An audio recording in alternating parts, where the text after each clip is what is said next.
Welcome to the Deaf Kid Show. Let's go. Hey, yo! Hey. Here he comes. Y'all ready? I don't think y'all ready!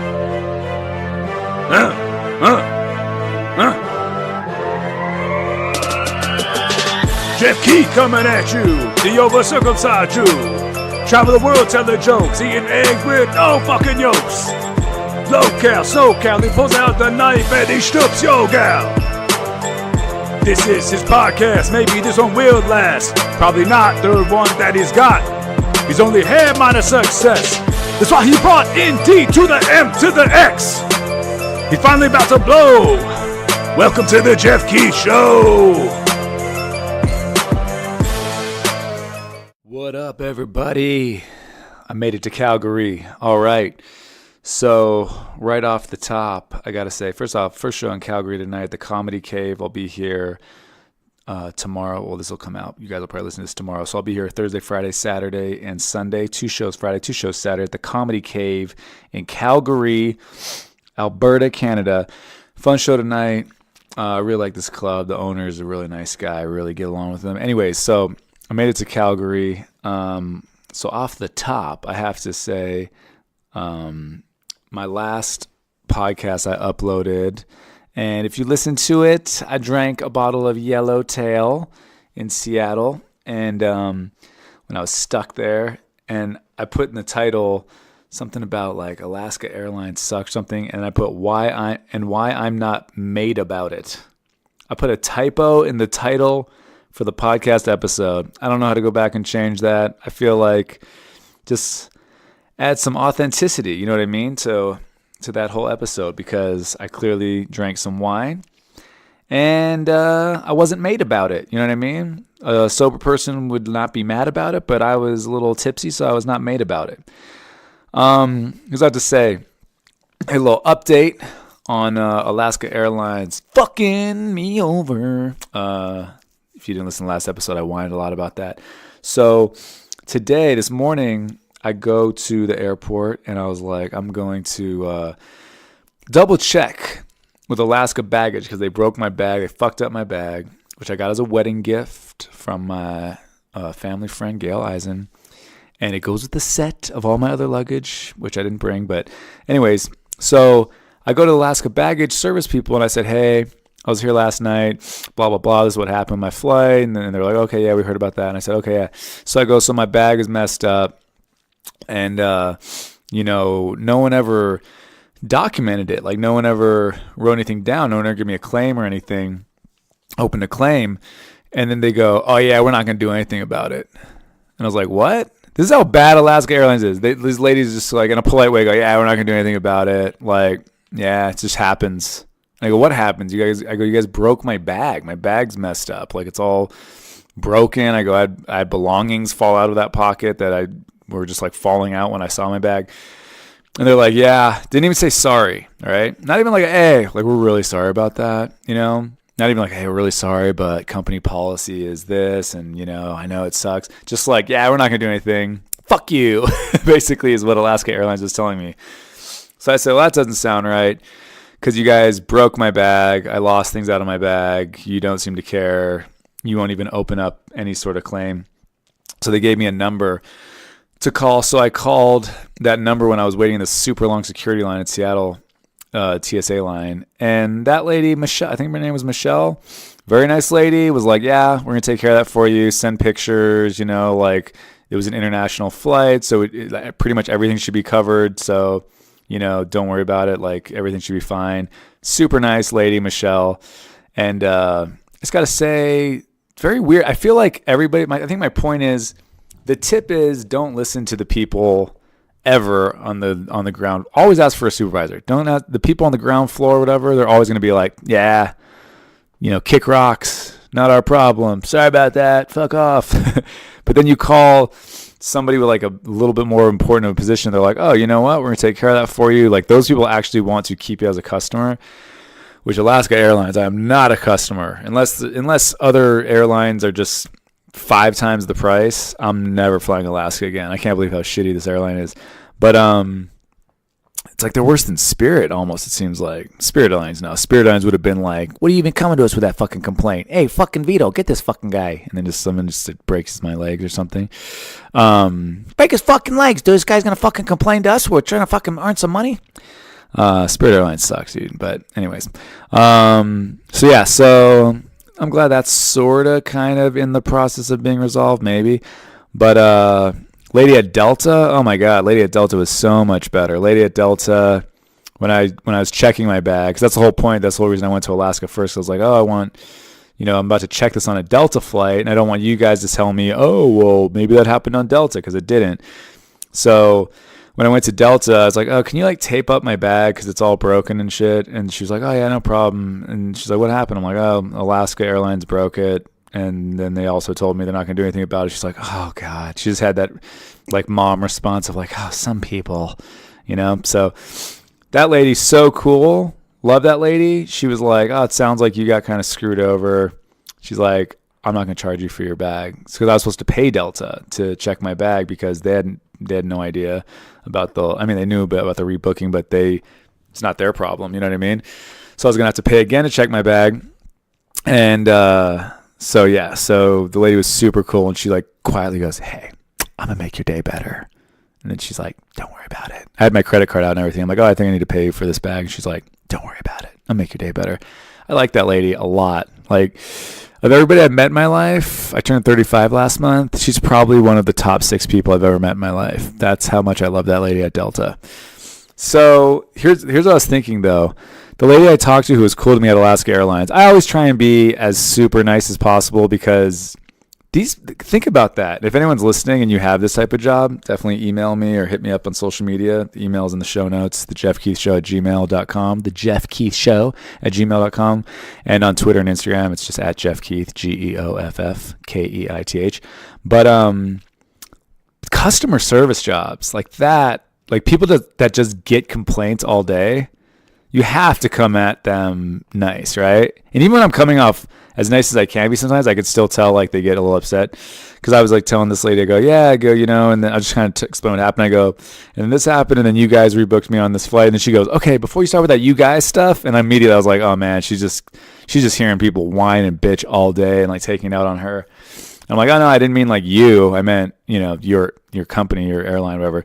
But that's got to be such a shitty job. That's what I was thinking about. In any company, if that's your job, hey, you get paid to handle all the angry, annoyed people who, for the most part, act entitled. You know what I mean? Like, I only complain if they fuck something up. If you fuck something up and you should take care of it, take care of it. But I'm not one of those people that's like, hey, the flight took off 7 minutes late, and like, I don't understand where that happened because, like, you said that the flight's going to take off at 3:35. It took off at 3:42, and I fucking want, like, $8,000. Not one of those people, but sometimes companies mess up, and they should take care of the customer if they fuck up, right? If you break someone's property and also lose some of their property, you should probably take care of that. Maybe refund the baggage fee type of shit. You know what I mean? It's just the principle. I'm big on principle. I could have $1 billion, and I'd be like, hey, principle, I need that $30 back. So I was just thinking, man, that it's got to be such a shit job, just customer service all day, just picking up the phone. I mean, jobs that suck. Let's talk about this. Calling people. I did this for a day, I think, once a long time ago. I can barely remember it, but calling people, what's it called? What's that called when you just cold call people and bother them? You're like, hi, hey, what's up? I just got your number because we have it in some system, and I'd like to bother you today about buying some product you're not even interested in. I did that for one day, and it just felt so gross. I was like, I can't do this. And some of those jobs, like when you're young and you don't have a lot of like work experience, those are kind of like decent jobs to get. And I just couldn't do it. I was like, man, I feel so gross bothering people. Just the anger on people. Like the justified anger of people on the other end, they were just like, why are you calling me? How'd you get this number? And I'm like, that's exactly how I'd react. So I don't want to do this. So imagine people just calling you all day and your job is to pick up the phone. They're like angry. Hey, you fucking blah, blah, blah, blah, blah, and this is your fault. And it's all based on like other people who just happen to work at your company who are shitty at their job. And all of a sudden you have to just hear about it. Oh my God, that sucks. I feel bad for those people. Coming up soon, I'm going to, oh yeah. So before I forget, the Alaska baggage people, this is what the lady said to me. Not our problem. This lady said, not our problem to me about my bag. It's like, what? I paid you to take care of my bag and you broke it and lost stuff from it. And then the ladies last night said you would give some sort of reimbursement. And now you're telling me, nah, fuck off. And then I called the higher ups and she's like, oh, we'll take care of that. So I'm going to get to this really fun recurring segment that I'm going to do on this podcast called Yelp Reviews, which are hilarious. I tell a story on stage sometimes about a strip club Yelp review I read because I get into the bit basically by saying like, oh, I'm married and I have kids now, so I don't go to, I'm not going to strip clubs anymore.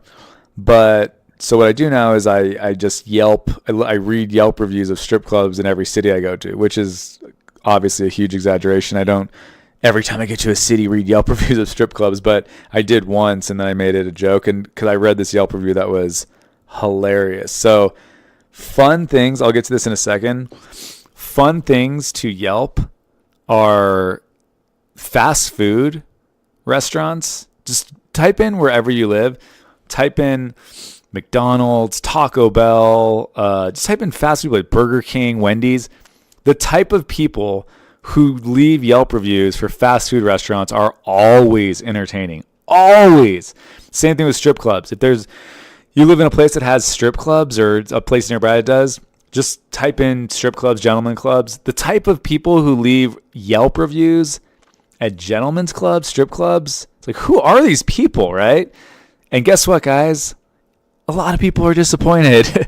A lot of people are pissed off at Taco Bell in their local area, but the way they write about Taco Bell, this is the thing. I like Taco Bell sometimes. I eat Taco Bell maybe twice a year. Maybe sometimes I'll have it once and then I'll be like, oh man, I like Taco Bell, and I'll have it like a second time in that month, and then I just won't have Taco Bell for like 8-9 months.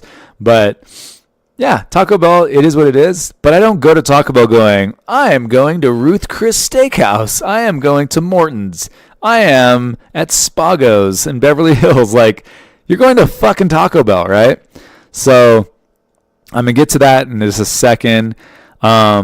I want to first, I was going to just like find this video and then put the audio in and cut it up and respond to it. But I think I just have to play it because I think it's only found on Twitter. So we're going to get to the Yelp reviews in a second. Oh, real quick before that too. I was watching Shark Tank before I started recording this, and I just have a great Shark Tank idea. I've had this idea for years. It's not even a joke I do on stage. I just think it's hilarious though. So DiGiorno pizza, right? I've had this idea for probably over 10 years now. A delivery service for DiGiorno pizzas. It is delivery. It is DiGiorno. Is that not great? I paused because I'm hoping you guys are giggling. That is great, right? Because the whole slogan is, it's not delivery, it's DiGiorno, right? Remember those commercials? Hey, who got the pizza? Is this delivery? Where'd you get this pizza delivered from? And then the whole tagline was, it's not delivery, it's DiGiorno. And everyone's like, what the fuck? Are you kidding me? This tastes like fucking pizza from an amazing place, like Little Caesars, where you can get a $5 ready-to-made pizza. So that's my idea for Shark. I want to take it to Shark Tank. It is delivery. It is DiGiorno. So we just deliver DiGiorno pizzas exclusively. Another idea I had for Shark Tank. This is something I've told people about too. I should just not tell people these billion-dollar ideas because they're amazing. The ironic boomerang. Okay? The ironic boomerang. It is a bent stick that when you throw it, does not come back to you. So it's the ironic boomerang. And I go into Shark Tank and I go, look, all I'm looking for is $250,000 for a 100% stake in my company. That's all I want. So if you know how Shark Tank works, you'll get that. That's funny, right? Because it's like people go in there and they're like, oh, I'm looking for $150,000 for 15% of my company. And then the sharks make offers like, I'll give you 150,000, but I want 30% of your company or whatever, I don't trust your valuation of that company. I don't think it's worth what you think. So obviously, not to explain my joke, but I'm about to. It's funny because I'm looking for 250 grand for 100% of my company. So basically I'm just saying, give me 250 grand. I'll get out of your hair. You can have my company. I just want to leave. I just want $250,000 for my bent stick idea. The ironic boomerang. I still kind of want to sell it. I still think it's a great idea. If somebody steals that and becomes rich, I will fucking be so upset. I was going to say I would kill myself, but I can't do that now. I have kids, so I got to stay alive and just take my losses. All right, so here's the thing I want to talk about, and then we'll get to the Yelp reviews, which I'm telling you are hilarious. Like, they're always funny. It's so easy to find these things. I don't even have to browse for a long time. So Trevor Noah, there's a big thing on Bryan Cranston and Kevin Hart had this new movie called The Upside, and I guess it's based off a true story, but it was a movie that was made in France or something and a different name. Anyways, the point is Bryan Cranston plays a guy in a wheelchair and he's super rich, and Kevin Hart plays a guy who's, I think, from what I understand, I didn't look too much into it, he's poor and he gets a job. I'm sure you've seen trailers for this movie. It's a comedy. Gets a job working for this really rich guy who's in a wheelchair and blah, blah, blah. So because everything is a problem nowadays, there's outrage online. Outrage is like mostly online. Are you guys walking around like in your daily lives? I'm sure you guys live in different cities all over the place. Are people outraged? No. Online, everybody's outraged. And all these companies are bending to all this weird fake outrage online to every little thing. It's so strange to me. It's so weird. Everybody like gets along. I'm very friendly with so many comedians and stuff who I'm positive we disagree on certain things, and I'm sure we agree on a lot of other things, but it's just like people get along in life. I used to say this during the election when I would do this political chunk in my act. It's just like people go, I can't believe anyone voted for Trump, and other people are like, I can't fucking believe anyone voted for Hillary Clinton. But it's like we're all coexisting. Like we're all walking around holding doors. In general, I'm saying, obviously there's pieces of shit, but in general, people are holding doors for each other. Hey, let me get that for you. Oh, hey, you're on the elevator. Oh, what floor? Can I get that for you? Like people are just like nice, and for the most part, right? I'm not saying everybody's amazing or anything, but for the most part, we all coexist. But then online, everyone's like, I fucking can't believe it. How could anyone not think everything I think? It's unbelievable. So the online outrage is amazing, right? So this is what's crazy. People are mad at Bryan Cranston, I guess, because he's playing a disabled person and he's not disabled. And they're like, why doesn't that part go to a disabled actor? Now look, before I get into this, do I think that'd be cool if a disabled actor, if there was an actor that's in a wheelchair, got that part? Would that be cool? That'd be awesome for that person. That's great. That'd be awesome. 100%. I'd be behind it. At the same time, guys, that's not how movie studios make their decisions. I remember auditioning for shit when I used to audition all the time, and I remember I lost a part, and you know who ended up getting it? Justin Timberlake. No shit. If I'm that movie studio and it's like, this Jeff Keith guy had a decent audition, or Justin Timberlake can do the part, yeah, I'm going to choose Justin Timberlake. You know why? Because he's fucking famous. He's a big name. Just him being in the movie, he brings all these fans automatically. He can just go on his fucking Twitter, Instagram, MySpace, whatever it was at the time, be like, hey, everybody, I'm about to be in this movie. You guys should check it out. And everyone will be like, fuck yeah, I fucking love you because I'm your fan. And guess who doesn't have a lot of fans? Me. Still doesn't. Still don't. So that's not how they make their decisions. They don't go like, this part, the character is in a wheelchair. Let's make it our life's mission to find an actor in a wheelchair, which I'm sure there are great actors in wheelchairs. By the way, let me just give a very quick side story. I remember going to an acting workshop class. It was like a placement for this big acting place in Hollywood when I was younger. And this girl, we all had to go up in front of everybody's orientation day, and we all had to do a scene with the main teacher lady, or the lady who ran the acting studio. It's a very popular acting studio in LA, in Hollywood. And we're all going up there and doing our thing, and everyone's like, all right, whatever. This girl went up, by far the best actor in the room, like by fucking far. And the teacher, like the main lady, was like, obviously because she wanted everyone's money, was being like, oh, great job after everybody, right? This girl, I remember she took her out of the room. She's like, okay, everybody, time out. And she like took her out of the room, and I don't know what they talked about, but I'm pretty sure she was like, you're fucking better than everybody else. You don't even need to be here.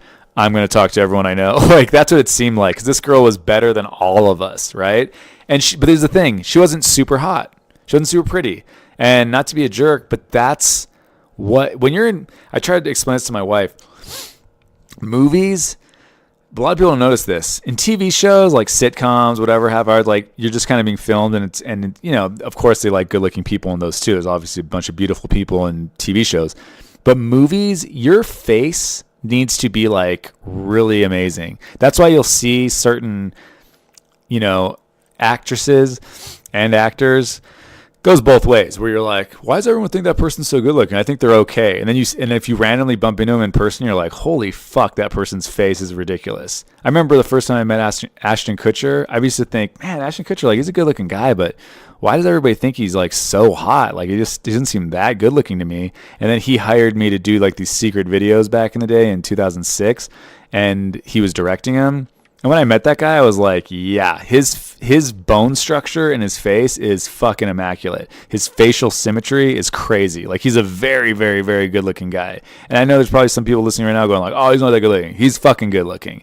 It's the same thing like Emma Stone. You know, Emma Stone, like, she's a really great actress. She's in a bunch of movies and stuff, but she doesn't really look like the hottest woman you've ever seen her. She's not like, she never plays like the gorgeous girl. I've never seen her. I guarantee if you saw her in person, you'd be like, oh my God, her face is ridiculous.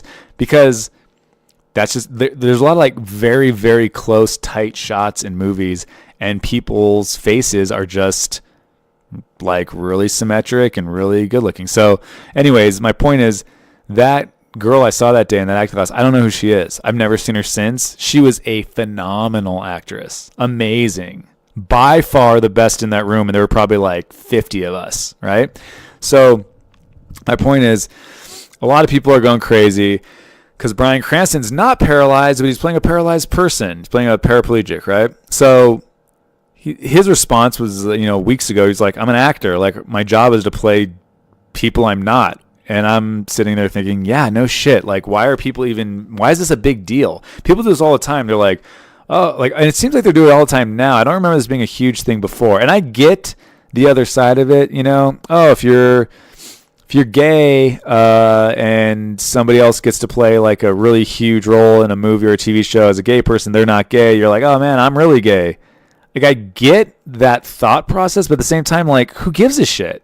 You're all actors, right? There's a lot of gay actors who play straight guys. And I don't know. Maybe I'm wrong. I could be wrong. I'm always open to being wrong. Has there ever been an outcry about a lead male actor, like a really good-looking guy who in his personal life is gay, but he plays a straight guy? Are there a bunch of straight people who are like whining about that? Like, I don't think there is. Maybe I'm wrong. I could be wrong. So, I mean, it's different if, like, you know, back in the day they used to make like was it Keith Carradine? Was it Keith Carradine or David Carradine? I think it was Keith Carradine. He was the lead role in, was it Kung Fu? And like they were going to give that to Bruce Lee, but then they just cast a white guy. I think that was a different time. That's fucked up. That's like, okay, like Asian guy, you're getting a white guy to play an Asian guy. They used to do a lot of shit like that back in the day. Blackface, obviously that is super racist and horrible. But I'm saying nowadays, I don't care, man. If there's a lead guy in a movie and he's a romantic interest for a woman and he's in his personal life, he's gay, I don't give a fuck. If he's a good actor and he plays the role, whatever the role is, well, what do I care? You know what I mean? If there's a lead woman in a movie and she's a romantic interest for a guy and in real life she likes women, what the fuck do I care? I don't care at all. I don't care one bit. My wife and I watched that show, The Marvelous Mrs. Maisel. Tony Shalhoub, as far as I know, is not Jewish. I think he's like Egyptian or something. He plays a Jewish guy. I'm Jewish. I'm not like, what the fuck's going on here? Tony Shalhoub's a great actor. Whatever. You know, like, who cares? The main girl, I don't think she's Jewish. She plays a Jewish woman. I don't know how many people on that show are actually Jewish, but they're playing Jews. Am I sitting here going like, why are the Jews not getting this role? So my point is, actors act. They're the whole point of their business is to play things they're not. Obviously, if you're Emma Stone and they cast you to play, Rosa Parks, that's fucking wrong because that doesn't make any sense.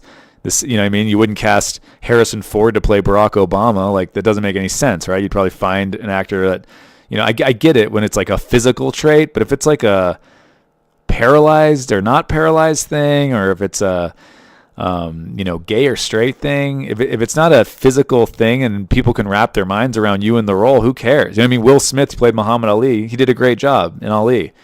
And they made him kind of look like him, you know what I mean? Did he look exactly like Muhammad Ali? No. But did they do his hair kind of the same? Yes. Were they both black guys? Yeah. Were they kind of like sort of the same shade? Yeah. So it's like we all loved it, So anyways, there's a big hubbub online about Bryan Cranston playing this not black, now I'm all confused, playing a paralyzed person. So here's Trevor Noah on The Daily Show talking about how he had basically, it sounds like he had the same reaction as me, and then he read an article from a paralyzed actor that they posted online, and it totally kind of opened his mind to this different side of it. So I'm gonna play this, and I'll pause it and just comment on it. So here we go. Let me see. All right. So here we go. It was a really fascinating discussion I stumbled upon online, and it was about the new Bryan Cranston and Kevin Hart movie. You seen it? It's a beautiful story that has been adapted. It's from a French movie originally called The Untouchables, and it's a story of I guess in the movie it's an African man who lives in France, French guy, and he gets employed by this rich paraplegic man to come and look after him. And it's like a odd pairing, and they get to know each other, and it's a beautiful story. And I saw Kevin Hart and Bryan Cranston are remaking the movie, and it looks like it's going to be good. And what was interesting is there was a big outrage online that started up yesterday, where people were complaining, saying, why is Bryan Cranston playing a disabled person? Why didn't they get a disabled person to play a disabled person? And I'm not gonna lie, my first instinct, because I love Bryan Cranston, my first instinct immediately, I was like, are you being serious? I was like, God, come on, man, we're going too far now. I was like, you can't, the actors are gonna act. You can't, the whole point of act, if we get everyone who is the thing to be the thing, then it's not acting, then it's just the thing, it's a documentary. Get the act, that's the whole point of acting. And I was like, come on. Okay, just real quick, totally agree with him there. That's the same thing I thought. And his little joke about how that's not acting, it's a documentary. It's the same thing I thought. That's not acting. Why do you need to be, it's like, oh, hey, you're playing a person who was wrongly convicted of rape and you spent 20 years in prison. Well, did you really go through that? Because if you didn't, I don't know if we can cast you in this role. I totally agree with him. Makes no sense. Otherwise it's just a documentary. Okay. Oh, man, we're going too far. Of course he's going to play the person. And then, obviously online, everyone just swears at each other. Nobody speaks anymore. No one has a conversation that's nuanced. But there was one actor who is in a wheelchair, and I didn't know of him. I don't know who he is. He just wrote a really cogent, beautiful response online. Didn't fight with anybody. Didn't call anybody anything. Didn't judge anybody. And he completely opened my eyes to a perspective I never thought of. He said, I understand what an actor is. I, too, am an actor. He said, but I'm an actor in a wheelchair. And I never see parts that are leading roles for a person in a wheelchair. And so the one time I see a role where there's a person in a wheelchair, I think, wow, this could be it. This could be the moment where I have all of the tools necessary to play this part. Do I get a shot at playing it? And he was like, because when you think of it on the flip side, they never call people with wheelchairs in to play able-bodied people, and they'll get able-bodied people to play people in wheelchairs. And I was like, snap, I never thought of it like that. Okay, I gotta pause it there. Does that make any sense to anybody? I'm not trying to shit on Trevor Noah. I don't know the guy. Seems like a nice guy. He's a funny guy. What does that make any sense? They call in able-bodied people to play people in wheelchairs, but they don't call in people who are actually paralyzed to play able-bodied people. Well, fucking of course not. How is somebody who's actually paralyzed, if I'm actually paralyzed, God forbid, and I feel horrible for people who are paralyzed, it sucks. That's terrible. And it is limiting and it's terrible. But it doesn't make it any less than anybody else. But how are they going to play Mark Wahlberg's role in Lone Survivor. If they can't walk, like, I'm not trying to be a dick, but like, and then Trevor Noah's like, oh, I never thought of it like that. How do you never think of it like that? What are you talking about? I just gave the example earlier about Muhammad Ali. And Will Smith played Muhammad Ali great, right? Guess who else likes Muhammad Ali? Me. A lot of other people, white people, Asian people, black people, Mexican people, fucking all sorts of Latino people, whatever, like Indian people. A lot of people all over the world love Muhammad Ali. Do you think a fucking 5'4" Pakistani guy was ever going to get to audition for fucking play Muhammad Ali? It doesn't make any sense. So it's like, I get what he's saying. Like, and when he's going to get to a point that, like, yes, I'll see the point. I'll wait for him to get to it. But like, my point about that is, how weird is that? Like, you can't have somebody who can't physically walk do things. They can't play a part where if somebody who's running and jumping and doing all sorts of stuff they can't do. I mean, there's things I couldn't do. Like, say I'm not being asked by anybody to do anything. But say I was asked to be, oh, Jeff, can you play Steve Nash, who's a famous basketball player, a white guy. Can you play him in a movie right now because of my back and everything? Like how fucked up my back and my knees and everything are, like all that? Probably not. Like they'd probably have to cast a different person who has the physical abilities to play that role, because if they cast me to play it, it would look like shit. That's the whole point. Like, I can't believe that this is even like a big thing. And I'll let him keep going because I do see where this person's coming from, but I'll have more to say. Hold on. You know, my perspective, obviously, as someone who is not in a wheelchair, I never thought of it that way. And I said that, and I was like, it's powerful because you don't think about representation. You don't think about how important it is for people to see themselves on screen, like in a real way. And at the same time, I don't think Bryan Cranston did anything wrong. You know, I don't think everything has to be a fight. It's just like a moment to be like, hey, maybe next time in Hollywood, people can look at that and go, maybe you can get a relatively unknown actor to play that role and then put an A-lister opposite them. Maybe it becomes their breakout. Maybe this. Okay, so I get what he's saying there. Maybe you get an unknown actor and they put an A-lister opposite them. It's a business. Like that's why we do love it when we do see an unknown person get an opportunity like that, because it's rare, because someone did take a chance. But it's a business. Like I gave the example of me losing roles like Justin Timberlake earlier.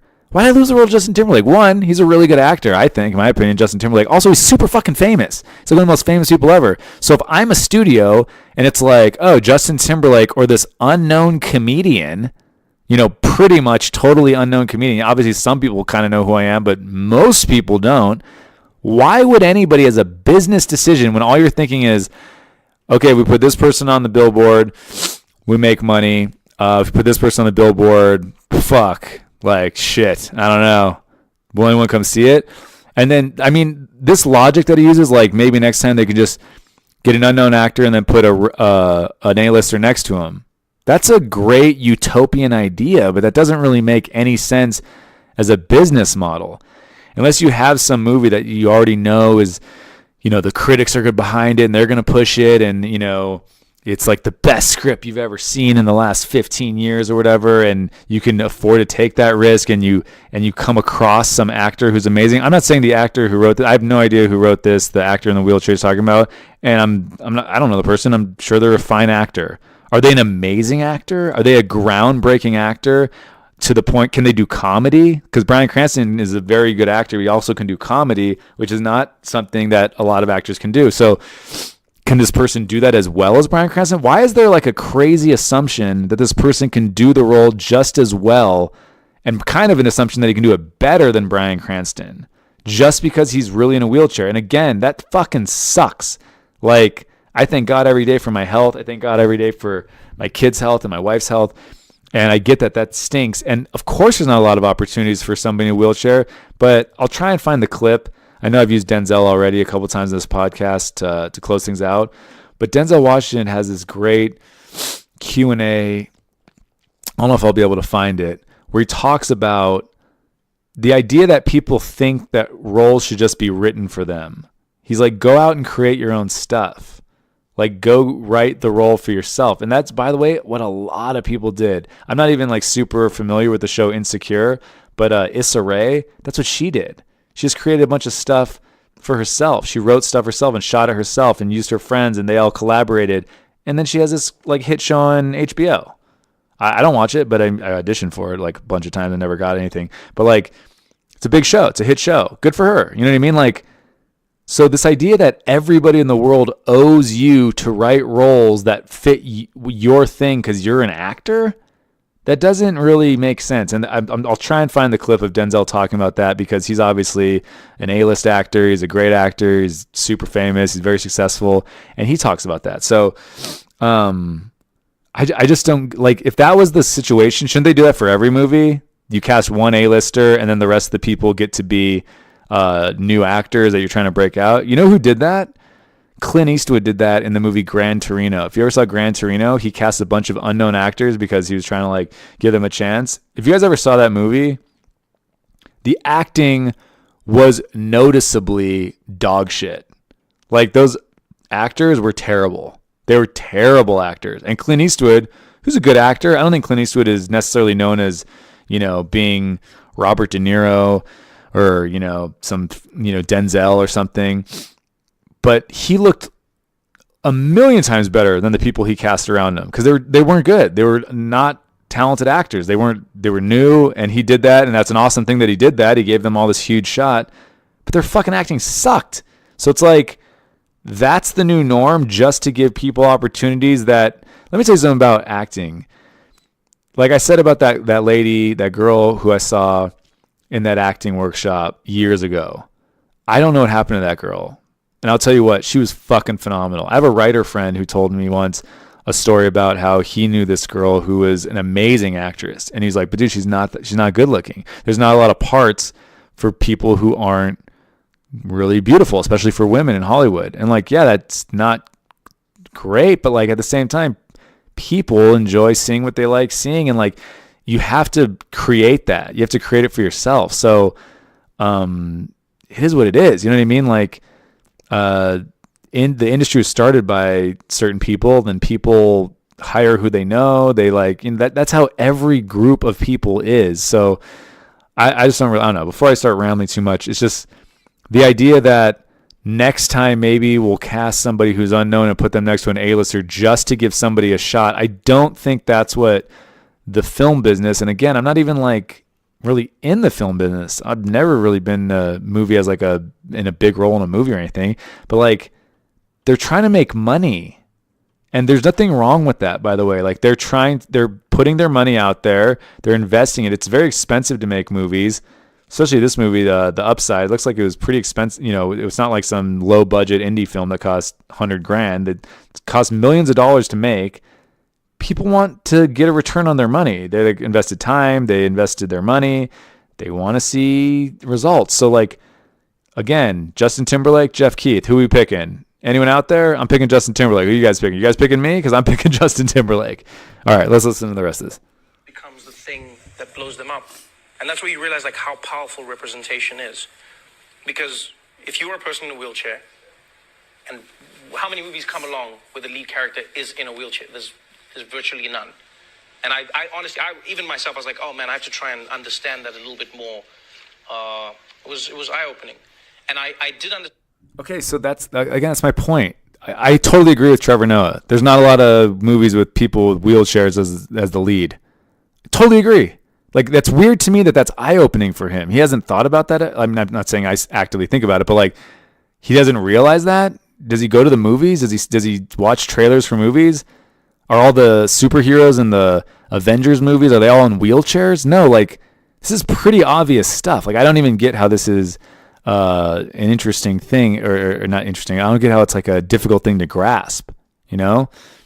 So back to my original point, like, yes, that is correct. That does suck. Guess what? Being in a wheelchair sounds like it sucks. Like, not everything about it. I mean, you can do amazing things if you're in a wheelchair, but would it be better to be able to walk? Yeah, I'm not trying to like be offensive or in any way at all. And I'm sorry if that comes off the wrong way, but the point is like, yeah, you are afforded less opportunities because you're in a wheelchair, and that fucking sucks. That really does suck. And I'm thankful I'm not in a wheelchair. But dude, if you're an actor and you're in a wheelchair, write your story. You know what I mean? Write your story. And and work your ass off to get it made. Like, it's not easy. Like, life isn't easy, even if you fucking aren't in a wheelchair. So it's like, right, especially in Hollywood, getting your story made or getting like something like that happen, write your story.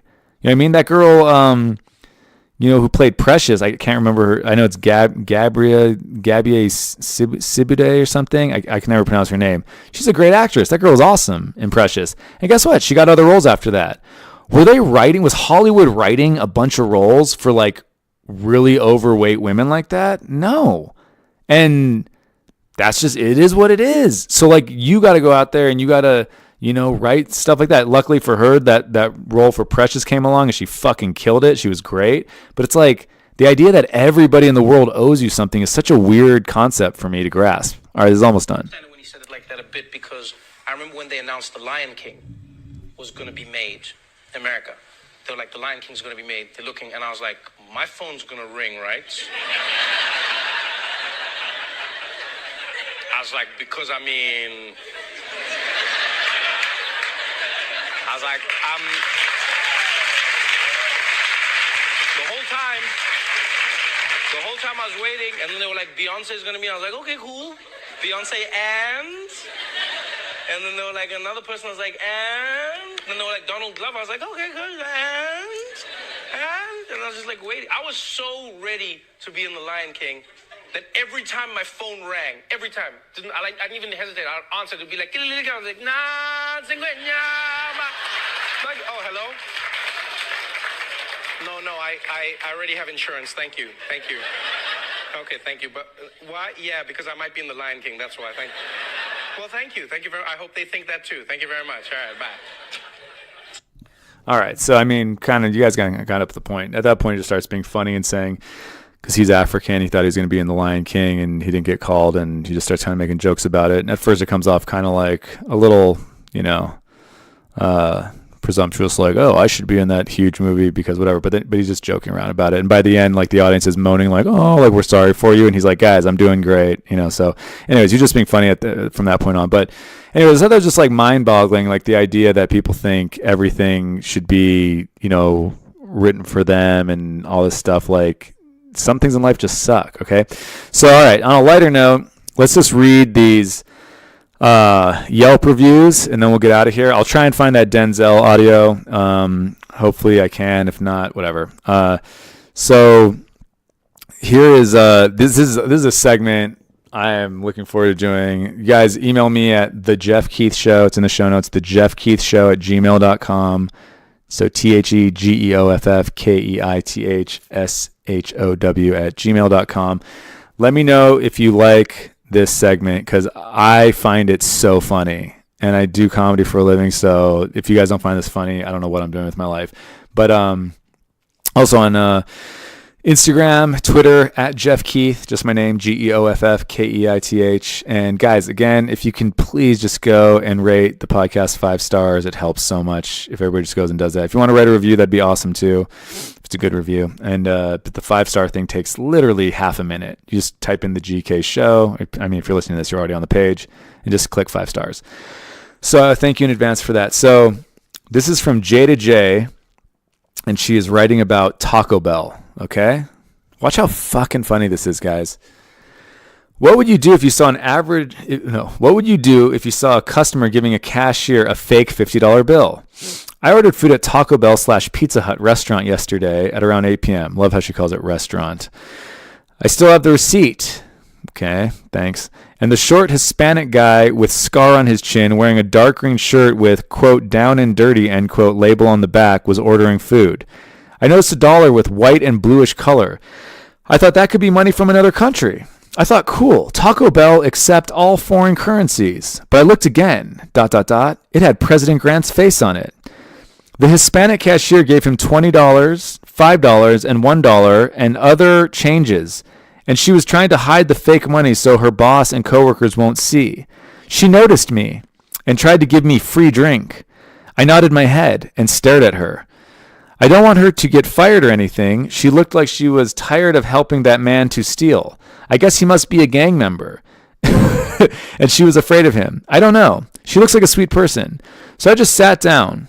My food was lukewarm, but I ate them anyway. I love the Bacon Club chalupa and put verde salsa and hot sauce on my personal pizza. And saw the guy with the chin scar getting free drinks from the soda vendor machine 3 times, eating food for free. I don't want Taco Bell / Pizza Hut to close down. Would you report if you saw Taco Bell staff dropped a box of food on the floor and gave it to the drive-thru customer? Tell the manager? Maybe the manager is rookie too. I know that they this is like, is this not funny already? What the fuck is going on here? I know that they would drop food, but not in front of me or other customers. That staff just picked up the box of food and put it inside the bag with napkin and other food package. I see why people get sick.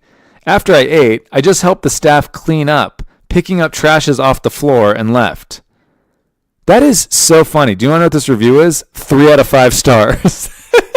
So let's just recap this one review. This person saw money laundering going on at Taco Bell with a gang member who was getting free sodas, and then they were dropping food on the floor and handing it to people in the drive-thru. Her food was lukewarm. She ate it anyways, and 3 out of 5 stars.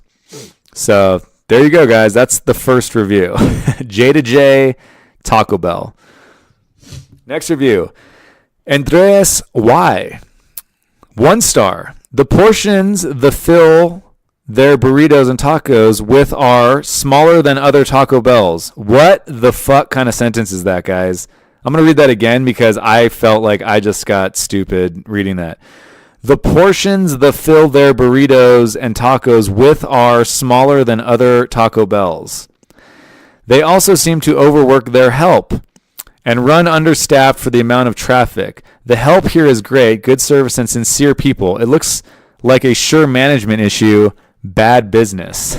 So, again, did I not tell you guys that these Yelp reviews were going to be fucking fire?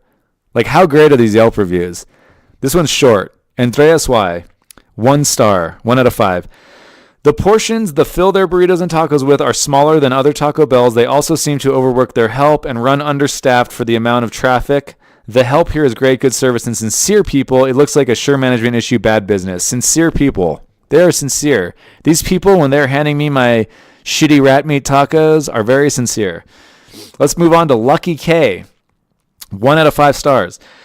I got a family pack and all my tacos don't have no meat. More of everything else calling them, and some of my tacos didn't have no meat at all, calling to speak to manager but no answer. Late night suck here, and it had just hit 10 p.m. Need better workers, no napkins, no sauce. Guys, there was also no periods, no commas, no exclamation points, no grammar in that entire message.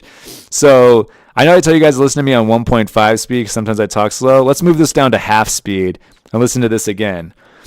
I got a family pack and all my tacos don't have no meat. More of everything else calling them, and some of my tacos didn't have no meat at all, calling to speak to manager but no answer. Late night suck here, and it had just hit 10 p.m. Need better workers, no napkins, no sauce. Fuck off, right?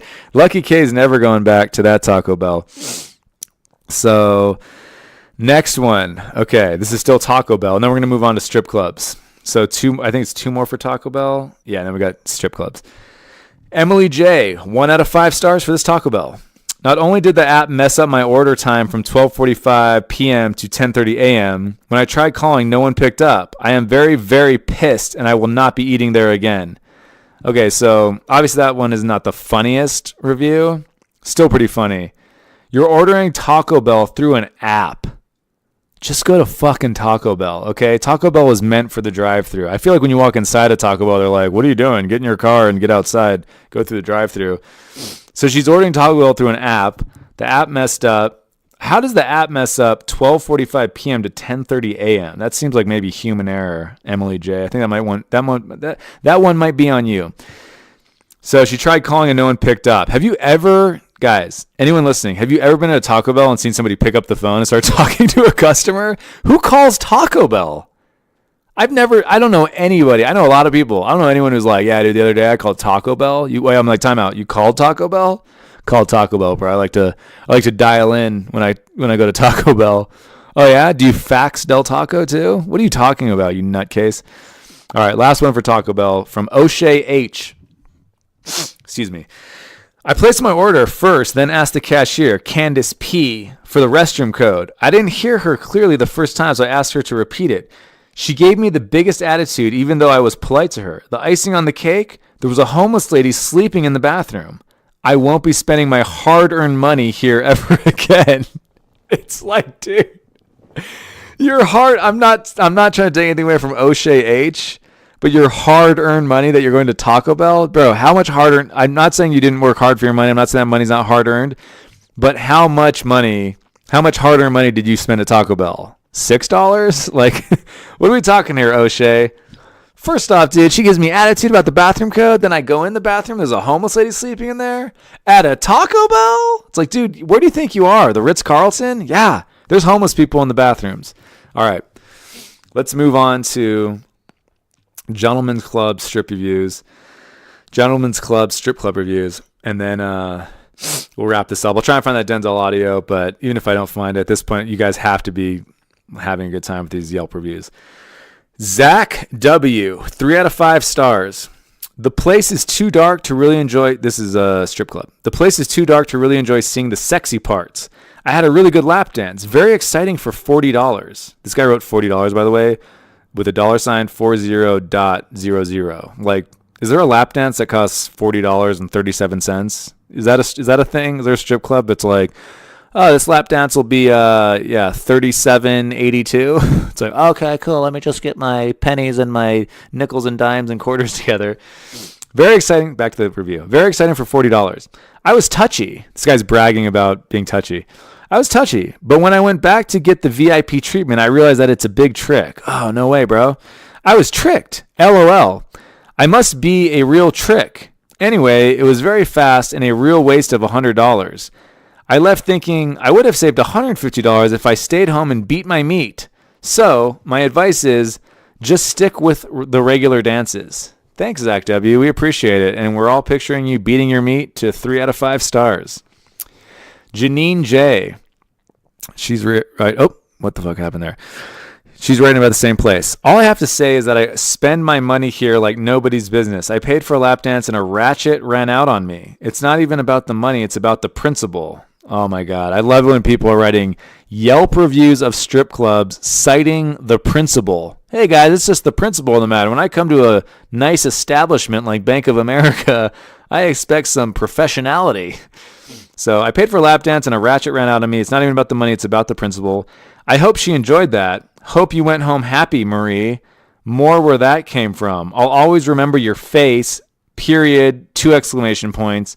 Ha ha ha ha. I don't even know what's going on in that. Please, somebody, hit me up on Instagram or Twitter, at Jeff Keith, or the email, thejeffkeithshow@gmail.com. Tell me, I'm going to read this one more time because I honestly don't understand what really happened. All I have to say, 1 out of 5 stars, so obviously she's mad, Janine J. All I have to say is that I spend my money here like nobody's business. I paid for a lap dance and a ratchet ran out on me. It's not even about the money. It's about the principle. I hope she enjoyed that. Hope you went home happy, Marie. More where that came from. I'll always remember your face, period, 2 exclamation points, ha ha ha ha. Like what? So she ran out on, you paid for a lap dance and then she ran out and then hope you enjoyed that. I get lost where she says, hope you went home happy, Marie. And then she says, more where that came from. I don't get that. You're doing 1 out of 5 stars. You're saying more where that came from. Like, I'll be back to pay you more to give me shitty lap. I don't know what's going on there. All right. Is this the last one? No, I got more. Okay. So this is, all right. Here's another review from Rusty S. 1 out of 5 stars. So let's start from the beginning. Parking is dreadful. We get it. You want to assume high-class standards, so let's make everyone pay $20 for parking. Okay, no big deal. $20, no problem. Now let's walk up to the door. It's supposed to be $20 a head. Okay, cool, no problem. This is name of the establishment, which I won't say. So now I'm in $40 and have not seen one ass cheek or titty, but rude security and hostess. And then parentheses. To be fair, they probably deal with assholes all night, but still. Now I have to buy singles. Got it. I'm at a strip club. Got to pay to play, right? Proceed to buy $1,500 singles. So $1,500 in singles. And tell me how that's not a lot of money, ? I get harassed for having money and throwing it at a girl who has No class. No is capitalized with 4 O's. Besides that, everything but cheesy ass. So I get harassed for having money and not throwing it at a girl who has no ass. No, sorry, I'm going to read that again. I get harassed for having money and not throwing it at a girl who has no class. Besides that, everything but cheesy ass. Trying to cool it, I move on, but it's pretty much the same ratchety attitude. I'm not sure what was in the drinks, but everyone was on one. Believe you me, I tried to have a good time, but this place was not my cup of tea. I'd rather actually head out to Los Angeles and hit a strip club rather than this hub for deadbeats and buzzkills in the cut. I'm sorry. I'll keep my $40 plus for another place that's already tried and true.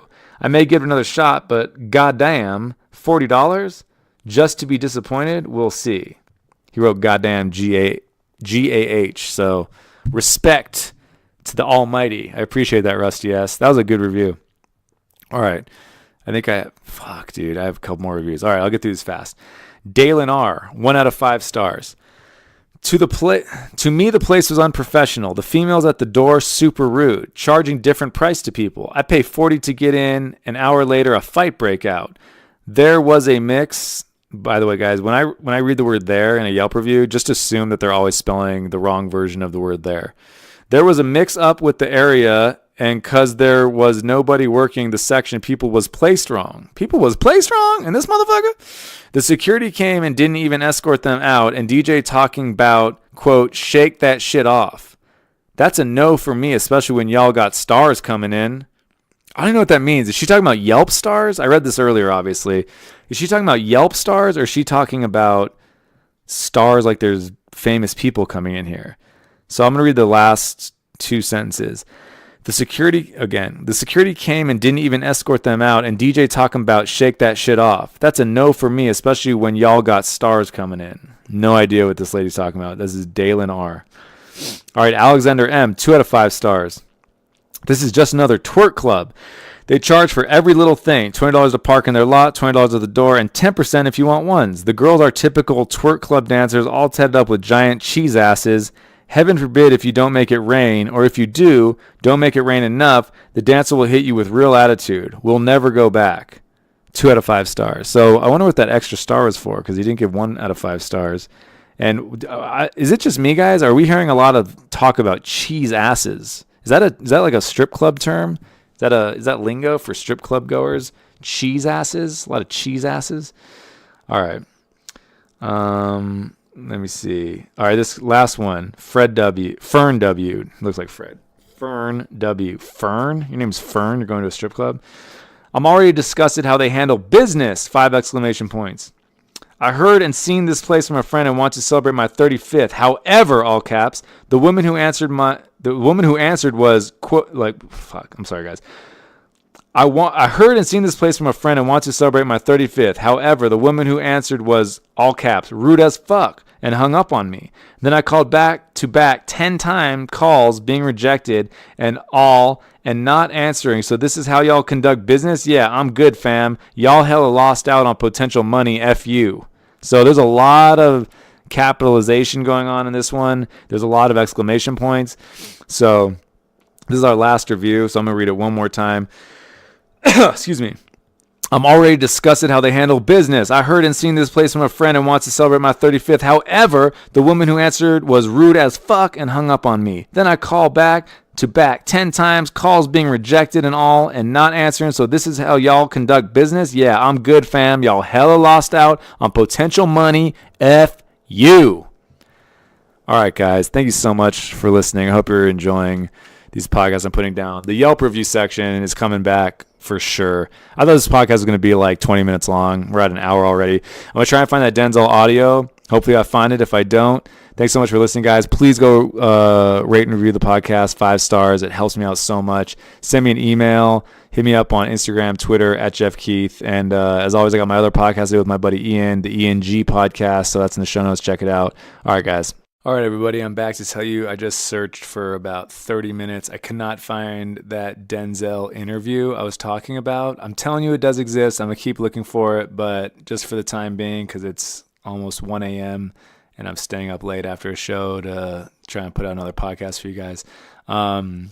just for the time being, let's just end it with another inspirational video, speech, whatever, from Matthew McConaughey. Again, man, I think these things, I know they're kind of cheesy. I know some people might be like, oh, what is this? I feel like it's good to listen to stuff like this from time to time. Don't worry about who's saying it. Just listen to the words in it. And I hope, like I said, I got emails from people, and I just started this podcast, and I already got emails from people saying like, oh, I really like needed that, blah, blah, blah. That really helped me when I put like some inspirational speeches at the end of the other podcast. So I'm just going to keep doing it because it helps me. And I think if it helps even one of you listening, then that's cool. You know what I mean? So everybody's going through stuff all the time. So here's another good one I like. It's from Matthew McConaughey, the actor. All right, so here we go. And thanks for listening, guys. I appreciate it. Check the show notes. All right, good night. Bye. We've all got two wolves in us, a good one and a bad one. And they both want to eat. The best I can tell, we just got to feed that good one a little more than the other one. Happiness is an emotional response to an outcome. If I win, I will be happy. If I don't, I won't. It's an if-then, cause and effect, quid pro quo standard that we cannot sustain because we immediately raise it every time we attain it. You see, happiness demands a certain outcome. It is result reliant. And I say if happiness is what you're after, then you're going to be let down frequently and you're going to be unhappy much of your time. Joy, though, joy is a different thing. It's something else. Joy is not a choice. It's not a response to some result. It's a constant. Joy is the feeling that we have from doing what we are fashioned to do, no matter the outcome. Now, personally, as an actor, I started enjoying my work and literally being more happy when I stopped trying to make the daily labor a means to a certain end.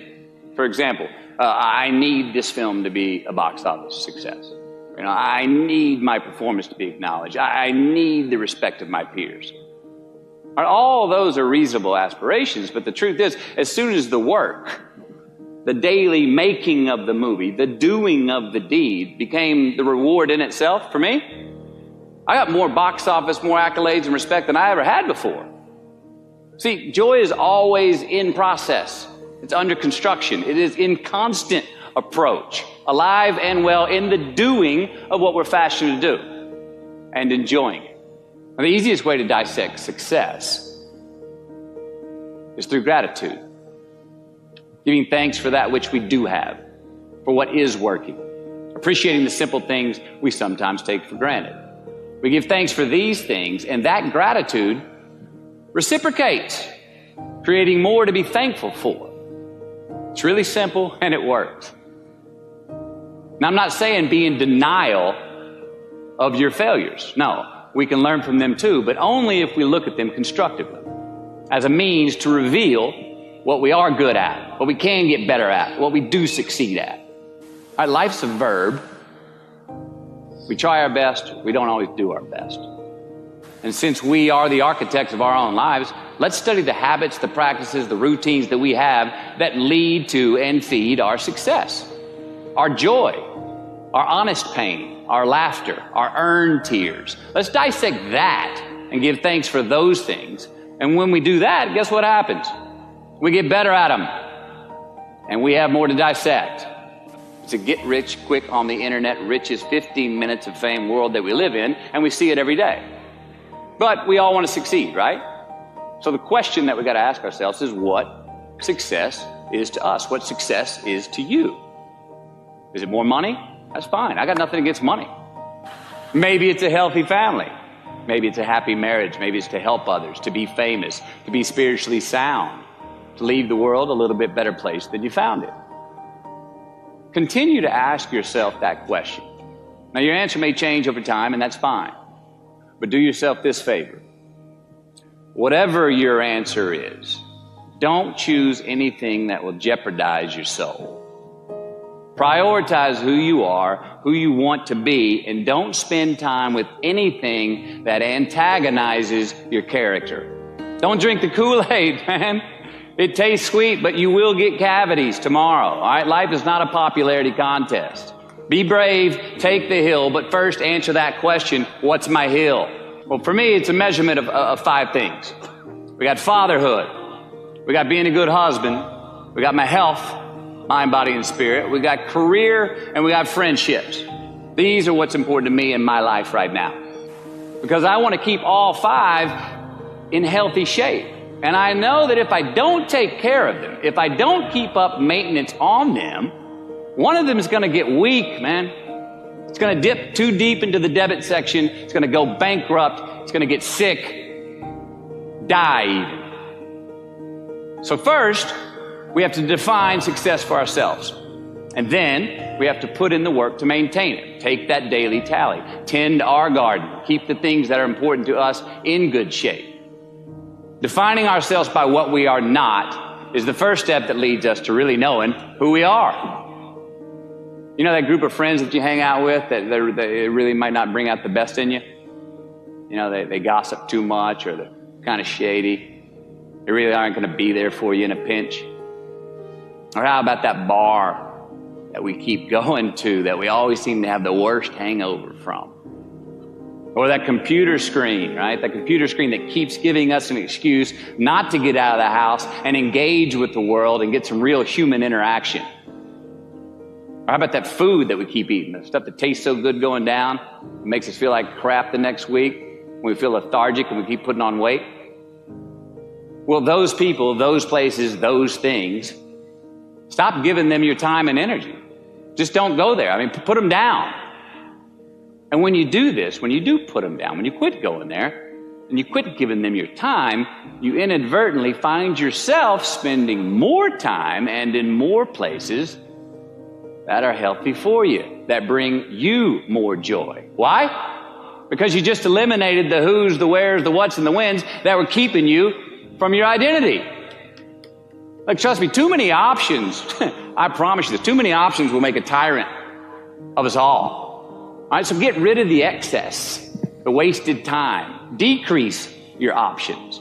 And if you do this, you will have accidentally, almost innocently, put in front of you what is important to you by process of elimination. Knowing who we are is hard. It's hard. So give yourself a break. Eliminate who you are not first, and you're going to find yourself where you need to be. Make voluntary obligations. I'm talking about the ones that we make with ourselves, with our God, with our own consciousness. I'm talking about the you versus you obligations. We have to have them. Now, again, these are not societal laws and expectations that we acknowledge and endow for anyone other than ourselves. These are faith-based obligations that we make on our own. These are not the lowered insurance rates for a good driving record. You will not be fined or put in jail if you do not gratify these obligations I speak of. No one else governs these but you. They are your secrets with yourself, your own private counsel, personal protocols. And while nobody throws you a party when you abide by them, no one's going to arrest you when you break them either, except yourself. An honest man's pillow is his peace of mind. And when you lay down on that pillow at night, no matter who's in your bed, we all sleep alone. These are your personal Jiminy Crickets. And there are not enough cops in the entire world to police them. It's on you. It's on you. We do our best when our destinations are beyond the measurement, when our reach continually exceeds our grasp, and when we have immortal finish lines. And when we do this, the race is never over. The journey has no port. The adventure never ends because we are always on the way. So do this, and let somebody else come up and tap you on the shoulder and say, hey, you scored. Let them run up and tap you on the shoulder and say, man, you won. Let them come tell you, you can go home now. Let them say, I love you too. Let them say, thank you. Take the lid off the man-made roofs that we put above ourselves and always play like an underdog.